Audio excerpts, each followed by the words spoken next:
masuk fase keempat. Nabi menyebutnya sebagai mulkan jabriyah. Mulkan jabriyah. Mulk artinya kerajaan, jabr, kata jabr artinya adalah maksa, diktator, bertangan besi.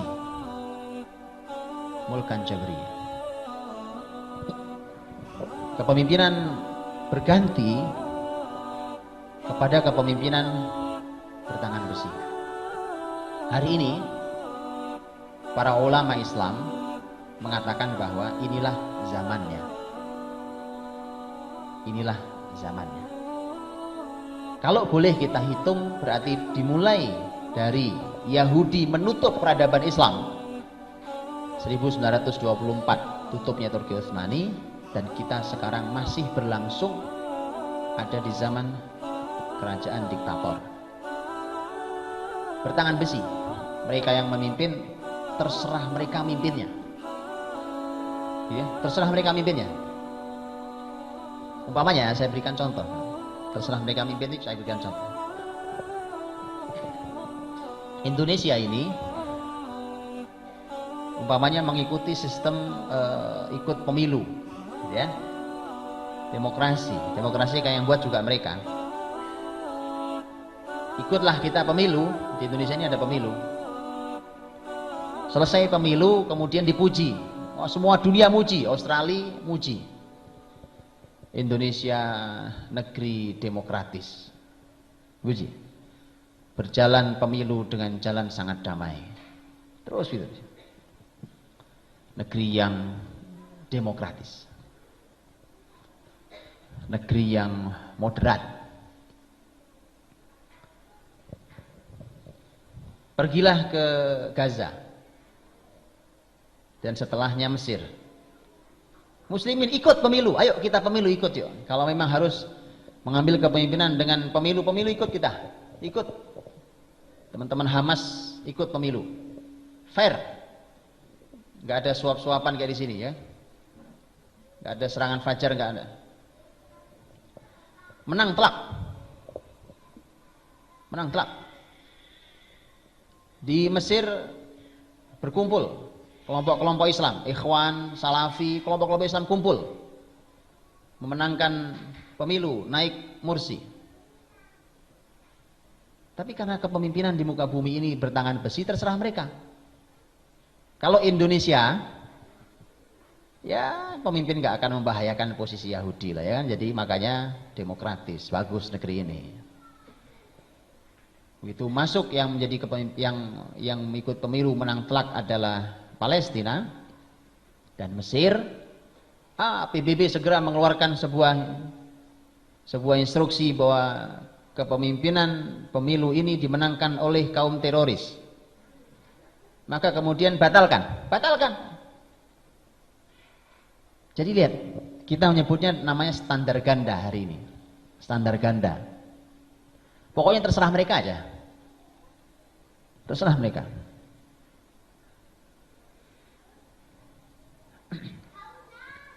Mulkan Jabriyah belum berakhir. Berarti kita ini sekarang ada di fase 4. Berarti waktu Rasul bersabda, hadis ini yang terjadi baru 1, baru 1/5. Waktu kita duduk di sini sekarang ini yang belum terjadi 1/5. Karena kita sekarang sudah masuk fase 4, tinggal 1 yang belum terjadi.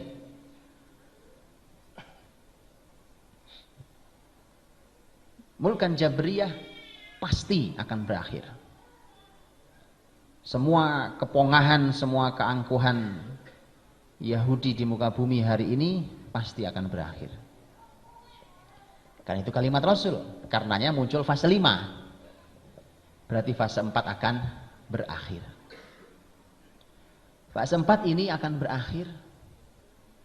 Maka sebenarnya teman-teman rahmati Allah, kita hidup di zaman yang rusak seperti ini, zaman Mulkan Jabriyah ini, itu bukan untuk kita menyanyikan lagu kesedihan tiap hari. Kita tiap hari cuma bicara, aduh susah ya Pak, zaman rusak, susah ya Pak, televisi rusak, susah ya Pak, lingkungan berantakan. Memang kita hidup di zaman ini. Antum mau kemana? Mau pergi ke bulan? Kan nggak bisa. Atau pergi ke hutan tinggal sendiri, menyalahi aturan Nabi. Al-mu'minu alladzi yukhalitun nas wa yasbiru ala adahum khairun min alladzi la yukhalitun nas wa la yasbiru ala adahum. Yang mau berinteraksi, berkumpul dengan manusia lebih baik daripada yang tidak mau berkumpul dengan manusia. Seharusnya kita di fase 4 ini berpikir yang positif. Apa pemikiran positifnya? Pemikiran positifnya adalah kitalah orang-orang yang dipilih Allah Subhanahu wa ta'ala untuk menghadirkan zaman kelima. Fase kelima, bukan cuma sedih nyanyikan susah Pak hidup di zaman sekarang ya kan. Anak-anak terbawa pergaulan ya. Harus mari kita pikirkan. Kitalah orang-orang yang dipilih Allah Subhanahu wa ta'ala untuk menghadirkan fase kelima. Dan fase kelima adalah fase kebesaran muslimin kembali di muka bumi. Sebelum saya bicara itu, fase keempat ini zaman kejatuhannya sudah sangat dekat. Dari mana tahunya? Ini pentingnya orang belajar sejarah, Pak. Antum tahu, Pak. Kalau antum kaji, baik itu kepemimpinan orang kafir, Persia, Romawi, atau kepemimpinan muslimin sendiri, itu jatuhnya itu selalu ada sebab, dan sebabnya selalu ada yang sama. Selalu sebabnya adalah kerusakan, kezaliman. Akhirnya efeknya semua orang sudah tidak nyaman dengan sistem yang ada. Itu mesti jatuh. Itu mau muslim, mau kafir sama. Mengapa Umar ibn Khattab radhiyallahu anhu, beliau dengan muslimin saat itu berhasil menutup terakhir peradaban Persia dan Romawi Timur? Karena salah satunya memang, selain memang dengan izin Allah mujahidin yang luar biasa, levelnya para sahabat. Selain itu karena memang internalnya Persia dan Romawi sudah hancur. Sistemnya sudah berantakan, kezaliman di mana-mana, keadilan tidak ada. Masyarakat sudah tidak suka hidup dengan sistem itu. Makanya kadang-kadang mereka mengatakan kami lebih memilih muslimin, hidup di bawah muslim, walaupun agama kami berbeda dibandingkan kami hidup di bawah aturan agama kami sendiri. Itu karena sudah saking dolimnya. Hari ini persis sama. Sistem sudah berantakan semua. Atau lihat sistem perekonomian umpamanya. Sistem perekonomian adalah sistem yang sudah usang.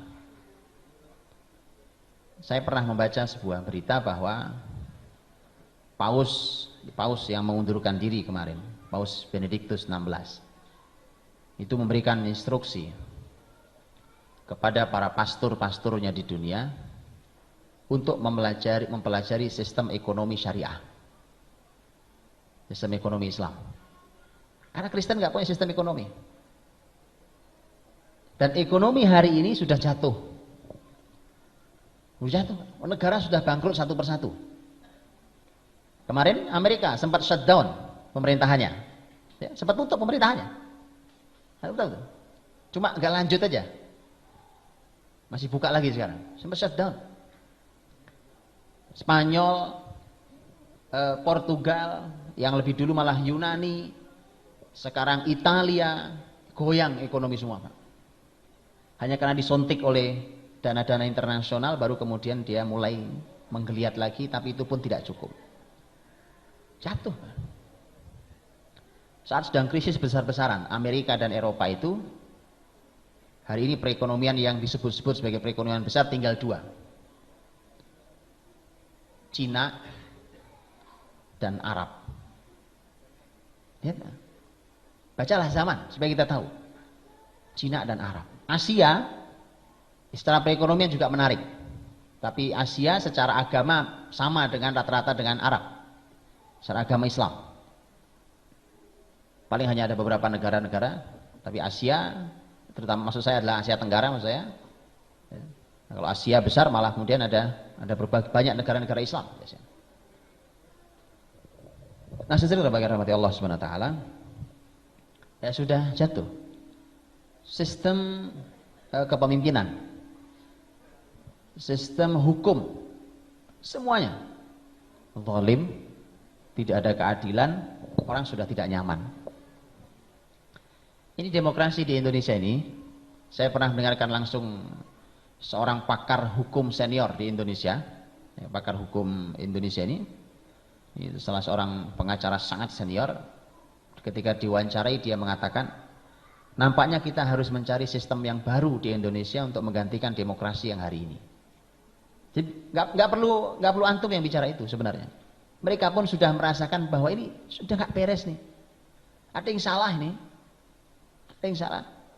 Masa untuk pemilihan bupati saja menghabiskan berapa miliar dana? Cuma nyilih bupati, mending bupatinya bener. Lalu di akhir pemerintahnya masuk KPK. Coba itu berapa anggaran untuk naik satu orang aja? Berapa miliar? Coba. Sakit jiwa. Coba dihamburkan uang untuk memilih orang dolim. Coba kan? Aneh. Ya kan? Hanya orang gila gitu ya. Kan kalau bahasa kasar gitu ya, hanya orang gila yang orang menghabiskan uang bermiliar-miliar untuk memilih orang dolim. Tapi itu yang terjadi. Sudah berantakan, rusak. Bicara tentang akhlak, moral, sudah habis. Di Indonesia, negeri Muslim ini, saya pernah diundang oleh seorang ustadz.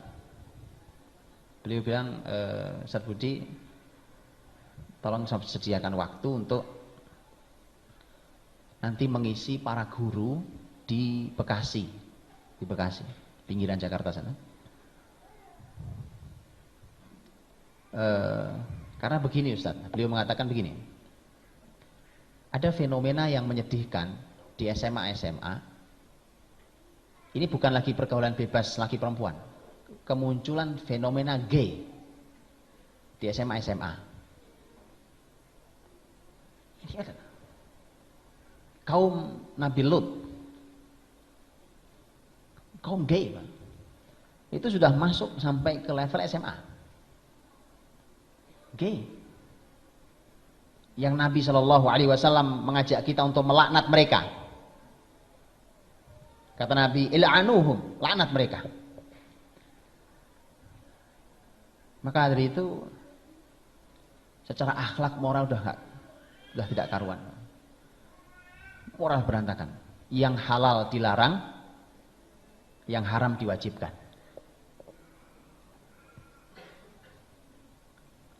Kalau ada orang yang sudah siap nikah, ya, nikah itu kan urusannya orang, dia seperti antum, seorang sudah hafid Quran, sudah pakar ilmu agama, mengerti cara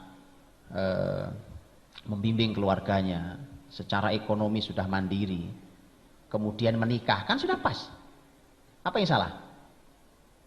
Tapi akan disalahkan oleh negeri ini kalau laki-laki menikah di bawah 25 tahun. Nah itu BKKBN yang mantra. Dan disalahkan bagi perempuan yang menikah di bawah 21 tahun. Dia, orang sudah terpenuhi semua syarat untuk menikah. Ya. Berilmu sudah, soleh sudah, mandiri ekonomi sudah. Nikah pas, betul? Pas. Geger. Di negeri ini kalau berkisah tentang poligami panjang lebar dicaci maki di media.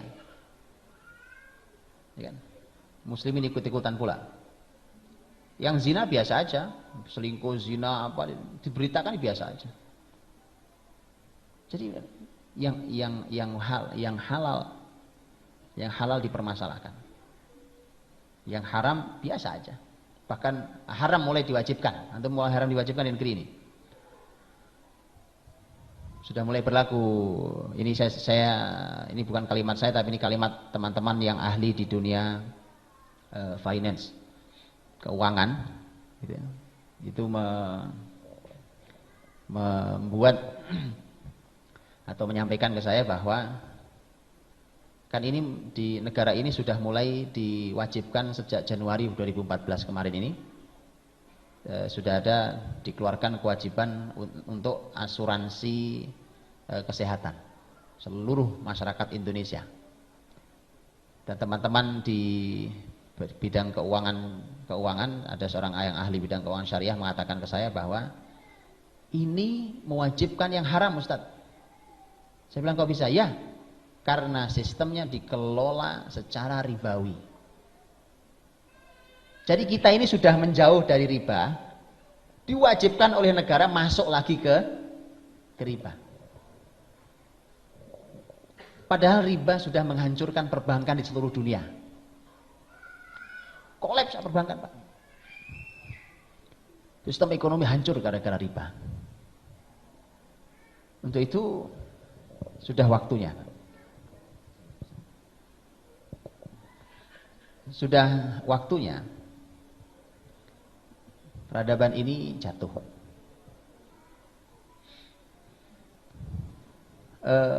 Umpamanya mencari pemimpin, Pak. Jadi pemimpin susah sekali. Ya, nggak usah bicara pemimpin yang adil, mensejahterakan. Nah.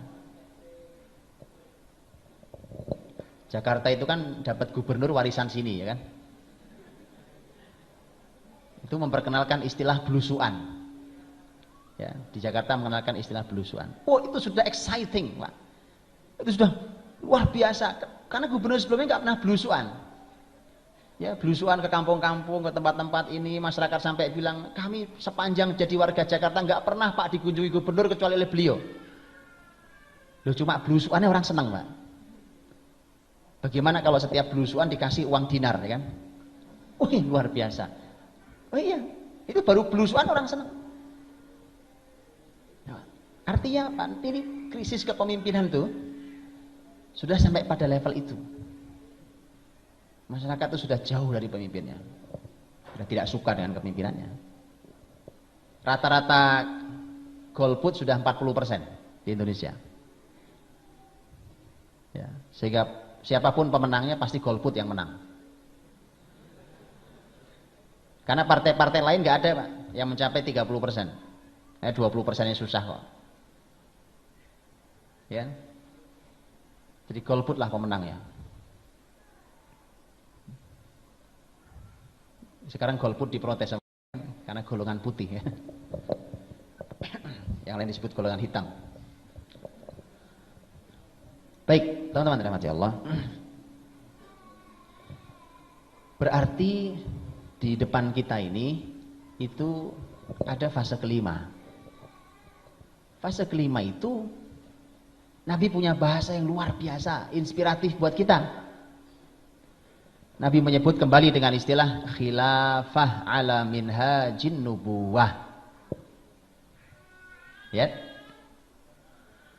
Persis sama bahasa Nabi itu dengan Nabi menyebut fase 2. Jadi fase 5 yang di depan kita ini sama dengan fase 2. Khilafah ala minhajin nubuwah. Kalau Nabi menyebut dengan bahasa yang sama, ini kan lisan Nabi semua, dan lisan Nabi ini lisan terbimbing oleh wahyu, maka itu artinya bahwa mari kita samakan. Okay? Yuk kita samakan sekarang nih keadaan kita yang diamanai Allah untuk menghadirkan fase 5 itu. Yuk sekarang kita samakan kita ini dengan fase 30 tahun yang waktu itu dikendalikan oleh para sahabat mulia Nabi SAW radhiyallahu anhu ajma'in. Kemudian juga generasi setelahnya itu generasi tabi'in yang oleh Nabi masih disebut sebagai khairun nasi qarni thummal ladzina yalunahum thummal ladzina yalunahum. Sebaik-baik manusia adalah generasiku, kemudian generasi setelahnya lagi dan generasi setelahnya. Itu masih generasi yang al-masyhud lahum bil khair. Jadi ada inspirasi besar bahwa ini harus menyesuaikan diri hari ini dengan generasi sahabat dan tabi'in. Baru akan hadir namanya khilafah ala minhajin nubuwah. Kalau makanya saya katakan dengan ini bahasa saya, Pak. Saya katakan dengan tegas bahwa mustahil antum ikut aturan Yahudi sampai ke khilafah, itu mustahil, Pak. Betul kan? Karena khilafah ala minhajin nubuwah itu bahasanya persis sama dengan fase 2. Fase 5 ini fasenya fase 2 sama. Berarti tidak bisa pakai aturan yang lain. Berarti kalau mau menghadirkannya, generasinya harus pakai aturan Nabi sallallahu alaihi wasallam karena bahasanya ala minhajin nubuwah. Umpamanya, mohon maaf, umpamanya hari ini teman-teman saudara-saudara kita yang memperjuangkan kekuasaan termasuk di Indonesia ini melalui partai, umpamanya. Saya hormati, silakan Pak. Ambil kekuasaan itu. Mudah-mudahan antum juga tidak larut dalam sistem yang rusak ini. Perbaiki sistem negeri ini. Tetapi tidak akan pernah ideal. Tak akan pernah ideal. Apalagi sampai pada titik khilafah ala minhajin nubuwah. Enggak ada, Pak. Tak akan pernah sampai. Dijamin. Bagaimana mau sampai pada titik khilafah ala minhajin nubuwah pakai jalan Yahudi? Kan nggak mungkin kan? Lewang demokrasi pemilu ini adalah jalannya Yahudi. Saya tidak bicara hukum demokrasi. Demokrasi wilayah yang perlu didiskusikan silakan diskusikan. Tetapi saya tidak bicara itu. Silakan. Ya. Ada juga sebuah tesis yang saya kira perlu untuk dibaca. Ini tesis bahkan diujinya di Gaza, negeri jihad, Pak. Di negeri jihad. Ini tesis diuji di Gaza. Karena ditulis di Universitas Islam Gaza. Judulnya adalah ini judul tentang masalah al-musyarakah as-siyasiyah fi dhillil anzimatil mu'asirah. Judul tesis. Dan silakan dibaca. Menarik. Buat bagaimana hukumnya kita hari ini berkompromi politik dengan politik yang ada yang tentu menggunakan sistem Yahudi. Itu dianalisa dengan analisa yang sangat menarik, kuat sekali dalilnya. Salah satu pertimbangan harus dibaca. Tapi bukan itu bahasan kita. Saya hanya ingin katakan bahwa kalau mau mencapai khilafah ala minhajin nubuwah, tentu jalannya adalah minhajin nubuwah. Jadi jalannya. Nah, maka bukan sebuah kebetulan. Kalau hari ini tiba-tiba kata khilafah itu muncul dari lisan siapapun. Apa antum mendengar kata khilafah sering disebut oleh orang di Indonesia ini 20 tahun lalu? Sekarang tiba-tiba semua orang bicara khilafah. Apapun kelompoknya. Bicara khilafah. Sudah zamannya. Allah ingin tunjukkan sudah waktunya. Tetapi PR-nya bukan nungguin kita, Pak. Kenapa kita harus nungguin? Kita orangnya, bukan kita nungguin. Cuma kalau kita mengatakan kita orangnya, mari menyesuaikan diri dengan konsep nubuah tadi itu. Konsep Nabi sallallahu alaihi wasallam. Semua dikembalikan ke konsep Nabi. Enggak ada lagi konsep Yahudi.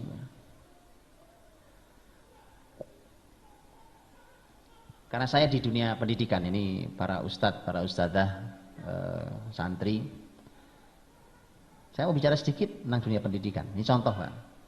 Sudah waktunya dunia pendidikan dibersihkan dari konsep Yahudi. Umpamanya muncul di konsep pendidikan. Konsep pendidikan hari ini konsep Yahudi sama. Salah satu yang sangat terkenal di dunia pendidikan dipasarkan oleh teman-teman di psikologi yang seringkali menjadi literatur utama untuk pendidikan di Indonesia, ya. tanpa mengurangi rasa hormat saya pada teman-teman psikolog di sini. Ya. Tetapi inilah kenyataan kita. Teman-teman psikologi banyak munculkan konsep-konsep yang jauh dari Islam. Mohon maaf. Saya lama bicara ini, sudah lama, diskusi ini sudah lama sudah. Saya masuk dunia pendidikan juga mendiskusikan ini sudah luar biasa. Saya juga punya lembaga pendidikan. Banyak konsep-konsep yang jauh dari Islam. Sayangnya adalah, ini sayangnya, mohon maaf lagi sekali lagi, ustadz-ustadznya itu membawa ayat ditempelin di konsep itu. Oh cocok Pak dengan Islam nih ayatnya nih. Ini hadisnya Pak ditempelkan. Kan? Jangan disayangkan. Jadi ditempel. Akhirnya kemudian orang, masyarakat yang tidak tahu ini kemudian akhirnya merasa, oh benar Pak konsepnya. Oh itu ustadznya aja, kata ustadznya benar. Ada dalilnya. Ya. Apalagi kalau yang nempelin dalil, umpamanya lulusan Madinah gitu ya. Udah semakin menyesatkan masyarakat. Maka dari itu kita harus belajar utuh konsep Islam itu pendidikan kayak apa gitu.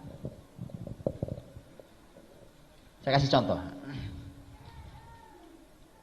Teman-teman psikologi, teman-teman pendidikan, juga teman-teman yang lain yang mendalami konsep pendidikan hari ini akan tahu bahwa di sebagian konsepnya teman-teman psikologi memunculkan sebuah konsep dan ditulis di buku-buku mereka.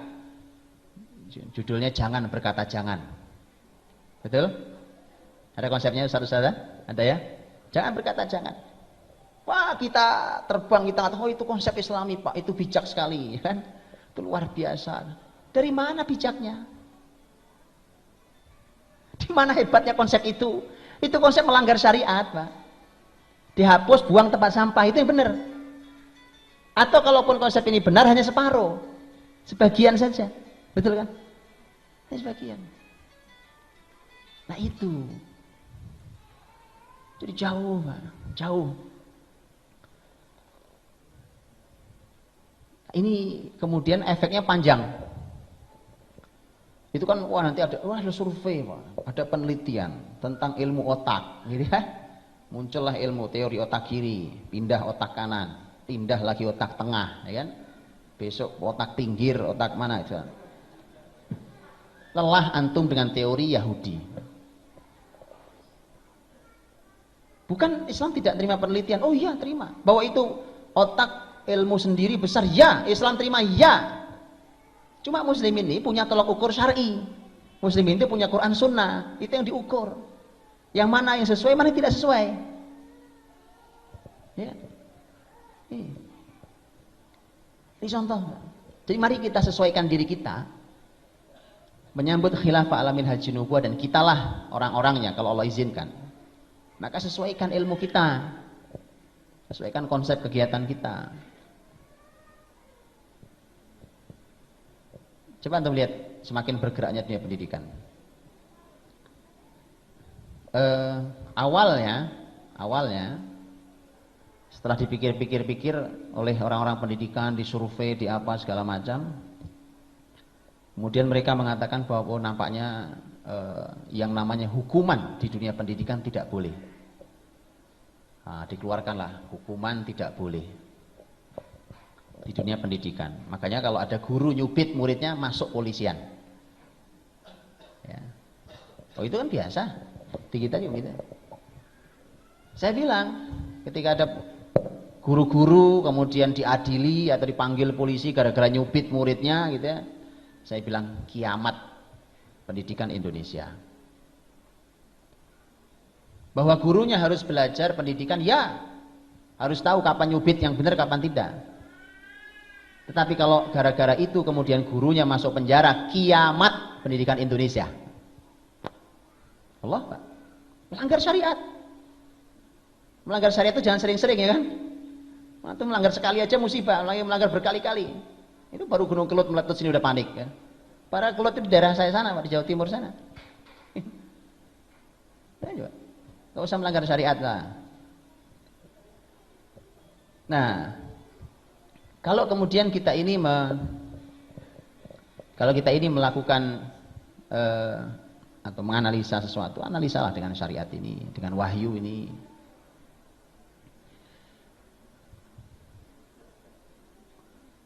Awalnya hukuman dihilangkan di dunia pendidikan, tidak boleh. Suatu hari ada seorang guru datang ke rumah saya, Pak. Seorang ibu guru datang ke rumah saya kemudian berkata, Ustadz, saya habis ikut pelatihan tentang hukuman di dalam dunia pendidikan. Wah, saya bilang menarik dong, bagi ilmunya ke saya, Bu, saya bilang. Terus beliau berbagi ke saya. Ternyata hukuman di dunia pendidikan itu tidak boleh, Ustadz. Oh, gitu Ibu. Maksudnya gimana? Yang boleh itu sanksi, Ustadz. Ini saya nggak ngerti lagi. Hukuman sama sanksi itu bedanya apa, ya kan? Dulu bahasa Indonesia saya perasaan nilainya 10, bagus, insya Allah, ya. Dan saya ini penulis. Tapi kok ya nggak ngerti saya bedanya antara hukuman dan sanksi, ya kan? Tolong dijelaskan Ibu, saya jelaskan saya. Begini Ustaz, hukuman itu adalah sebuah tindakan yang diberikan karena pelanggaran, ya kan? Tapi tidak sesuai dengan kesalahannya. Kalau sanksi sesuai dengan kesalahannya. Nah, apa maksudnya? Begini contohnya. Kalau anak melakukan kesalahan, tidak mengerjakan PR. Nah, pokoknya tidak mengerjakan PR. Ya sudah, karena tidak mengerjakan PR, maka yang benar adalah sanksi. Sanksinya adalah mengerjakan PR, karena kesalahannya tidak mengerjakan PR. Itu sanksi dan itu benar. Kalau hukuman itu nggak benar. Anak tidak mengerjakan PR, disuruh ngepel WC. Kamar mandi suruh ngepel, suruh nyapu, suruh ngelap apa. Itu nggak ada hubungan sama PR. Lihat kan? Saya tanya ke ibu itu, ibu berapa jam duduk ngaji tadi tuh? Ikut pelatihan 2 jam Ustaz. Bu, 2 jam ilmu ibu sia-sia. 2 jam runtuh hanya oleh satu hadis Nabi SAW. Muru auladakum bis salati wahum abna 7 sinin wadribuhum 'alaiha wahum abna 10 sinin wa farriqu bainahum fil madaji'. Perintahkan anakmu salat umur 7 tahun, pukul umur 10 tahun kalau belum salat. Loh sekarang coba, hubungannya mukul sama meninggalkan sholat apa? 2 jam ngaji sia-sia. Coba bayangkan tuh Pak, 2 jam. Makanya jadi orang tuh jangan terlalu silau gitu ya, terkagum-kagum dengan konsep hari ini. Jadi kalau ada konsep, wah konsep bagus banget Pak, kelihatannya bijak. Ukur dengan syariat. Ukur dengan syariat. Apa kalam wahyu kita ya. Kalau nggak sesuai buang, gampang aja om, kalimat manusia kan begitu. Kalimat manusia, kalimat kita juga bisa salah, buang kalau salah, ya kan? Sama. Ini contoh lah. Jadi mari kita sesuaikan diri. Ini zamannya sudah zamannya, fase kelima akan hadir. Tetapi bagi yang akan ikut di dalam gerbong peradaban Islam yang akan hadir adalah mereka yang tiketnya cukup. Lo nggak punya tiket kok naik kereta, turunin di stasiun depan. Makanya kenapa pesawat pemeriksaannya ketat Pak, karena nggak bisa diturunin di tengah jalan, ya kan? Masalahnya itu, makanya pemeriksaannya ketat. Kalau gerbong antum masih bisa masuk, risikonya cuma diturunin di stasiun depan. Jadi sesuaikan Pak. Lalu kalau nanti peradaban Islam sudah bergerak, kafilah peradaban Islam yang fase kelima sudah bergerak, kita Pak, saya naik Pak, saya Muslim. Ya, mana tiketnya? Ditunjukkan tiketnya. Wah, kemampuan akhlak Anda nggak cukup, ibadah Anda nggak cukup, akidah Anda nggak cukup, ilmu Anda apalagi. Ini Yahudi semua, nggak bisa naik Pak. Betul ya? Jadi mari kita sesuaikan. Kita sesuaikan semua. Tentu kita tidak sempurna, tapi semampu kita sesuaikan. Agar kita bisa naik di dalamnya. Peradaban Yahudi hari ini kita jadi penonton. Masa saat peradaban Islam bergerak kita penonton juga? Kita Muslim, Pak. Harus kita ikut sebagai pemainnya. Nah, begitu. Maka ya, kan ini karena dunia pendidikan ya. Jadi saya karena di dunia pendidikan jadi saya bicara pendidikan. Ini contoh-contohnya. Sudah, nggak usah khawatir. Kalau memang tidak sesuai dengan syariat ini dibuang. Dari mulai hukuman dihilangkan, lama-lama ngerembet Pak teori itu. Awalnya hukuman dihilangkan, wah hukuman Pak nggak boleh, nggak benar segala macam. Ini apalagi nanti ada istilah pendidikan ramah anak. Wah, bahasanya keren Pak. Wah, kelihatannya bijak luar biasa. kota ramah anak. Kelihatannya luar biasa ya kan. Gimana ramah anak, wong anak-anak di masjid diomelin terus. Di masjid enggak ramah anak. Oh iya, lihat Nabi SAW dengan cucunya Hasan Husain radhiyallahu anhuma, kan? Tuh Hasan bukan cuma lari-larian di masjid, Pak, pipis di masjid. Pernah? Dalam riwayat Nabi SAW lagi tiduran di masjid, naik Hasan ke perut Nabi, pipis. Itu sahabat mau mengangkat ke Nabi, "Da' ibni." Jangan dipegang, ini anak saya, biarin aja. Dia pipis, biar puas pipisnya. Enggak apa-apa masjid, Pak. Enggak usah diomel-omelin ya. Namanya anak-anak ya. Itu masjid ramah anak baru namanya. Sesuai konsep Nabi. Tapi jangan ramah anak itu pelintir sana pelintir sini. Akhirnya merembet ke sini, Pak. Merembet ke sini sampai muncul konsep turunannya. Konsep turunannya kalau tadi kan yang bersalah tidak boleh dihukum. Maka muncul konsep turunannya. Bagaimana dengan yang berprestasi? Kalau tadi yang bersalah. Bagaimana dengan berprestasi? Dulu kalau saya prestasi, Pak, ya dikasih di tulisan rapot ranking 1 dari sekian anak. Senang lihatnya, oh insya Allah senang, ya kan? Nanti di sekolah diumumkan di depan semua orang tua, anak ini ranking 1, ya kan? Dikasih hadiah pula. Ya.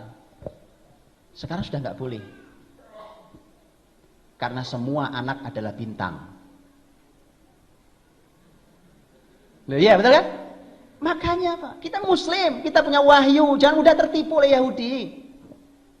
Bagaimana Islam? Bagaimana Islam ini? Bahwa semua anak dia punya kemampuan di bidang masing-masing, ya.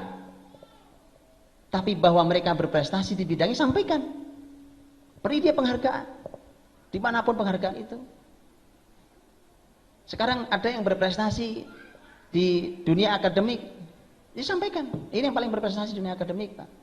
Ada yang berprestasi di dunia lain, yang apa? Saya sampaikan sini. Ada yang berprestasi di dunia, sampaikan tentang prestasi mereka. Sampaikan hak mereka. Rasulullah SAW juga begitu. Nabi itu untuk memacu anak-anak, ya mau melakukan sebuah kegiatan. Dalam sebuah riwayat Nabi SAW ada beberapa anak-anak, kata Nabi, ayo lari, yang paling cepat sampai saya kasih hadiah. Lalu lari pada Nabi, dikasih hadiah yang menang. Jadi itu, Nabi lagi melewati anak-anak muda lagi memanah, ya. Kata Nabi, panah nak, panah. Ayah kalian Ismail adalah ahli panah. Nabi Ismail alaihissalam. Panah nak. Karena mereka lagi ini, lagi apa namanya? Lagi lomba, Pak. Jadi ada 2 grup manah, lagi lomba manah siapa yang kena sasaran. Terus Nabi SAW mengatakan, saya milih grup yang ini. Itu. Supaya yang satu, nah akhirnya begitu Nabi milih satu grup yang ditunjuk, nggak jadi manah-manah mereka, Pak. Diem aja. Loh kok nggak jadi manah dari tadi? Panah dong. Ya, mereka bilang, gimana kami mau memanah? Wong engkau sudah ada di pihak yang situ, pasti menang itu. Oh, Rasul, Pak. Ya Rasul. Oh, baik, Nabi saya tidak memihak kalau gitu. Saya tidak memihak, silakan panah kalau itu. Tapi sah, Pak. Sah, sampaikan. Puji mereka kalau memang mereka ya, mereka prestasi. Hukum mereka sesuai dengan aturan Islam.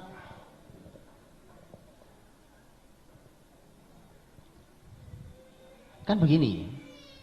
Ketika Nabi mengajari memukul, mengajari Nabi, dan itu bahkan bukan cuma ayat, bukan cuma hadis, di ayat juga ada. Tetapi untuk pembahasan tentang masalah suami istri. Bukan tadi masalah anak. Lebih dari itu semua. Nah, kan kalau orang salah dipukul ya wajar aja. Tapi dengan aturan. Karena Islam punya aturan. Yang lebih dari itu, Rasul bersabda, "Alliqus saut fa innahu lahum adaba." Kata Nabi, gantungkan cambuk. Karena itu akan membuat anak-anak menjadi beradab. Kalau tadi salah dihukum wajar, Pak. Loh ini nggak salah kok ditakut-takuti. Tapi itu konsep nubuah. Yang pernah melahirkan Abu Bakar, Umar, Utsman, Ali, Sa'ad, Rahman, semua orang-orang besar itu. Ini konsep nubuah. Lihat hari ini yang katanya pendidikan bijak itu melahirkan para pecundang, para koruptor, para pembuat dosa, Alikus saut, kata Nabi, gantungkan cambuk. Itu membuat anak-anak menjadi beradab. Kita sekarang ketakutan ya kan, waduh gak berani Pak. Kemana kita yang katanya pejuang syariat ya kan?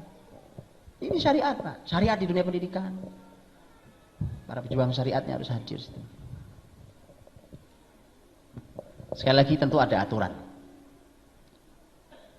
Ada aturan, ada pembahasan khusus tentang itu, yang itu tidak boleh dilakukan kecuali setelah tahu aturannya.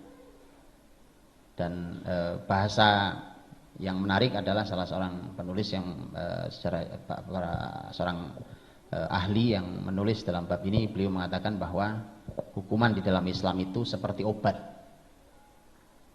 Obat itu kalau dosisnya kurang tidak menyembuhkan, kalau overdosis mati. Makanya harus pas. Itu ada ilmunya. Untuk tahu pas itu yang tahu ahlinya. Begitu? Ini cuma contoh. Waktu saya habis ya, belum Pak? Ini hanya contoh bahwa mari kita sesuaikan diri kita. Jadi yang ada di depan kita ini adalah kebangkitan Islam. Betul ya? Khilafah alamin haji nubuwah, bukan kiamat. Bahwa kiamat dekat jelas itu kalimat Quran. Ya, iqtarabatis sa'ah wa syaqqal qamar, itu jelas. Tapi ini adalah kalimat wahyu yang memang dunia dia semua sebentar. Kalau kita nih ukuran kita hari ini teman-teman, entah berapa usia kita, tetapi di depan kita ini adalah kebangkitan Islam. Kebangkitan Islam, bukan kiamat. Sekarang ketika membahas tentang akhir zaman, ya kan? Akhir zaman Pak, tanda-tandanya udah jelas semuanya, ya kan? Udah jelas semua, berbagai macam ya kan. Danau Tobaria mulai kering, wah ya kan. Dikasih foto-fotonya di internet. Wah ini pergolakan negeri Syam, kita semua tahu. Oh ya apalah peristiwa apalagi yang lainnya, ini jelas tanda kiamat sudah dekat Pak. Sebentar lagi Dajjal keluar. Oh sampean nggak baca hadis dengan sempurna masalahnya. Mari baca dengan utuh Pak. Saya sekarang uraikan sedikit kilas supaya kita tahu. Dan ini telah dirangkai sampai saya download ceramahnya Dr. Ait Al-Qarni, diwawancarai di televisi beliau, sampai saya download dari YouTube itu, bahwa, dan perlu diketahui bahwa Dr. Ait Al-Qarni itu S1, S2, S3 nya hadis, jadi beliau kuasai betul periwayatan hadis. Waktu ditanya oleh pembawa acara TV itu, wahai Syekh, ini hari ini sudah banyak yang mengaku Imam Mahdi ya, disebutkan beberapa kasusnya oleh pembawa acaranya ini, termasuk yang ngerebut mikrofon di Masjidil Haram terus teriak-teriak bahwa saya Mahdi. Ya pernah kejadian, belum terlalu lama. Kemudian bahasa beliau simpel aja, orang berilmu. Beliau mengatakan, hadza laisa zamanuh, ini bukan zamannya Mahdi datang. Lu kok sok tahu? Bukan sok tahu, ini ilmu ada ilmunya. Ini bukan zaman Mahdi datang. Saya nggak bawa laptop. Kalau saya bawa laptop, saya tunjukkan bagaimana beliau sampaikan. Ahli hadis tuh, dan tahu riwayat. Ini bukan zamannya. Tahu. Kenapa? Di depan kita ini zaman kebangkitan hadir. Khilafah alamin haji nubuwah. Kapan Mahdi datang? Nah ini supaya kita tahu baca zaman dan di mana sekarang kita berada, apa yang harus kita lakukan. Al-Mahdi, dari sekian banyak hadis Nabi Shallallahu Alaihi Wasallam tentang Al-Mahdi, kehadiran Al-Mahdi, dan itu pasti. Salah satunya adalah hadis yang diriwayatkan oleh Imam Ibnu Majah dalam sunannya. Hadis ini menyampaikan dengan sangat jelas bahwa kehadiran Al-Mahdi itu salah satu cirinya, dari sekian banyak cirinya. Karena salah satu cirinya adalah, keadilan sedang ternodai, kezaliman di mana-mana. Kemudian kita bilang, wah ini zaman zalim banget nih Pak, pas berarti Mahdi mau datang. Jadi kita suka menyimpulkan sesuatu dari satu hadis. Mohon tidak diulangi kesalahan itu. Karena tidak pernah ada dalam kaidah yang diajarkan para ulama, satu ayat, satu hadis terus disimpulkan. Itu nggak benar Pak. Tidak benar. Para ulama selalu akan meramu seluruh dalil, Kalau dalam bahasa orang-orang hadis adalah mengumpulkan seluruh riwayat dalam satu bab yang sama, dikumpulkan dalam satu bab. Kemudian akan dianalisa oleh berbagai ilmu, baru outputnya keluar. Apa hukum berikutnya? Ini satu hadis disimpulkan, satu hadis disimpulkan, satu hadis disimpulkan, satu ayat disimpulkan, satu ayat disimpulkan. Akhirnya kemudian kita bingung masing-masing. Dirangkai, Pak. Dirangkai kalimat itu. Jam'ul adillah kalau kata orang fikih. Kumpulkan seluruh dalil. Al-Mahdi salah satu cirinya datang kan dalam hadis riwayat Ibnu Majah. Bahwa kemunculan Mahdi dimulai dari pertikaian 3 anak khalifah. Lihat kalimatnya jelas. 3 anak khalifah. Khalifah sekarang Saddam Hussein apa Raja Abdullah? Lu kok ketawa antum? Berarti tidak ada kan? Itu anehnya. Nabi jelas bahasanya. Lihat, Nabi detail dalam membedakan antara kata khilafah dengan kata mulk. Betul ya? Kekhilafahan dan kerajaan. Sejarah Islam malah tidak membedakan. Para ulama membicarakan sejarah Islam malah sering tidak membedakan. Bahkan sering menyebut khalifah Harun ar-Rasyid, khalifah. Padahal sudah bukan khalifah aslinya sebenarnya. Walaupun sah-sah saja, tajawuzan. Tetapi maksudnya adalah Nabi lebih detail kalimatnya. Di hadis itu Nabi jelas mengatakan bahwa akan berbeda pendapat, berpecah belah, bertikai antara 3 anak khalifah. Sekarang mana khalifahnya? Nah iya. Loh, makanya kenapa orang seperti Dr. Aid Al-Qarni mengatakan ini bukan zamannya. Bukan zamannya. Oh, khalifahnya belum ada, Pak. Kecuali di sini sudah ada yang ngaku khalifah loh. Iya kan? Maka dari itu masing-masing berebut pundi-pundi muslimin. Itu anak khalifah itu rebutan hartanya muslimin. Bapaknya meninggal, ya kan? Itu rebutan harta muslimin. Para ulama berbeda pendapat apa yang dimaksud dengan harta muslimin dalam hadis ini. Kemudian setelah itulah nanti baru ini salah satu yang menandai kehadiran Al-Mahdi yang akan kembali mengangkat muslimin menuju kesejahteraan dan keadilan. Nah gitu. Bahkan fasenya pun disebutkan. Berarti begini, khilafah ala minhaji nubuwah itu puncak kebesaran muslimin. Yang di fase kelima, kan dari sekarang kita zaman kita ini jauh dari Islam, kemudian dia akan naik kan perlu proses naik Pak ya, kan gak langsung tak gitu gak bisa langsung naik proses naik. Sampailah kita khilafah ala minhaji nubuwah, terus begitu. Oke, turun. Begitu turun, salah satu penurunan itu diantaranya adalah anak-anak khalifah rebutan harta. Kan berarti penurunan. Nah, berarti turun. Barulah hadir Al-Mahdi. Naikkan lagi. Hah? Begitu. Maka dari itu ini bedanya, Pak. Ini bedanya nih. Yang berilmu dengan yang tidak berilmu. Di negeri ini begitu menyikapi tentang pertikaian, menyikapi tentang perang yang terjadi sekarang di Suria, namanya, melawan pasukan kafir Bashar al-Assad. Kemudian ketika terjadi perang itu, sebagian di kita mengomentari, wah ini Pak, ini tanda akhir zaman. Ya, tanda akhir zaman, ini sudah dekat nih. Coba hati-hati, sebentar lagi Mahdi keluar. Jangan sampai kita tidak membaiatnya. Bedakan dengan teman-teman Suria sendiri. Saya membaca status teman dari Suria, gitu ya, orang Suria, dia membuat statusnya bahwa Suria fi marhalatil makhad.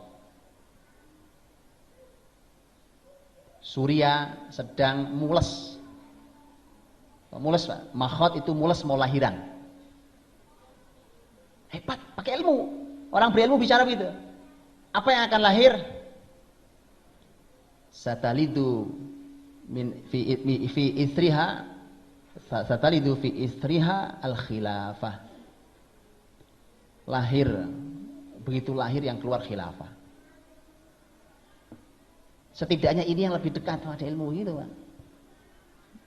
Bukan kita, oh ini kiamat kok dekat banget sudah ya. Ya, kiamat memang sudah dekat dari Nabi hadir dan masih hidup, banyak Nabi bilang kiamat dekat kok ya. Maka saudara dirahmati Allah SWT. Jadi sekarang PR kita hari ini adalah bagaimana kita dengan kemampuan kita yang terbatas, dengan kesolehan kita yang terbatas, dengan ilmu kita yang terbatas, kita mencoba menyesuaikan diri dengan kehadiran kebangkitan muslimin ini di depan kita ini, bahwa yang hadir setelah kita ini adalah khilafah ala minhajin nubuwah. Dan itulah yang kemudian mengharuskan kita untuk mengembalikan semua manhaj kenabian di semua wilayah. Di semua wilayah, di pendidikannya, ya, di kesehatannya, ya, di politiknya, di ekonominya, di kepemimpinannya, wilayah keamanannya, apa segala macam. Sosialnya, seninya, kembalikan kepada fase nubuwah, manhaj nubuwah itu. Sehingga kemudian kita wajib kalau gitu untuk langsung saja nanya, selalu bertanya kita kepada Rasul. Langsung kita bertanya pada Rasul, ini konsep sesuai apa tidak gitu, Pak. Tadi jangan sampai tertipu lagi kan, racun kemudian kita labeli dengan madu. Begitu diminum sama orang mati bareng-bareng. Gara-gara kita yang melabeli, maka mohon para ustadz ustadzah hati-hati melabeli konsep penelitian dengan ayat, tolong hati-hati. Itu kalau benar pas alhamdulillah, kalau tidak itu racun antum melabeli dengan madu, diminum sama orang mau madu mati rame-rame. Hati-hati, apalagi para tokoh ustadz yang didengar oleh masyarakat, hati-hati melabeli itu. Baik, saudara dirahmati Allah Subhanahu wa taala, saya kira ini sudah hampir 11. Ya, mudah-mudahan bisa sedikit berbincang ini menjadi bagian dari satu pengingat kita bahwa beginilah seharusnya orang beriman membaca zaman, membaca sekelilingnya. Ada ayat yang dibacakan, ada hadis yang dibacakan, ada sejarah Islam yang bisa dianalisa dan semuanya bermanfaat. Kemudian juga menjadi sebuah pelajaran apa yang harus kita siapkan, bagaimana kita harus berlaku, bertindak dan menyesuaikan diri dengan konsep-konsep Nabi SAW, manhajun nubuwah, sehingga kemudian ketika hadir fase kelima ini dalam khilafah ala minhajun nubuwah itu, maka mudah-mudahan kita termasuk pelakunya. Kita mudah-mudahan diberikan Allah usia yang cukup untuk kita bisa menyaksikan kebesaran Islam itu. Wallahu a'lam bishawab. Assalamualaikum warahmatullahi wabarakatuh.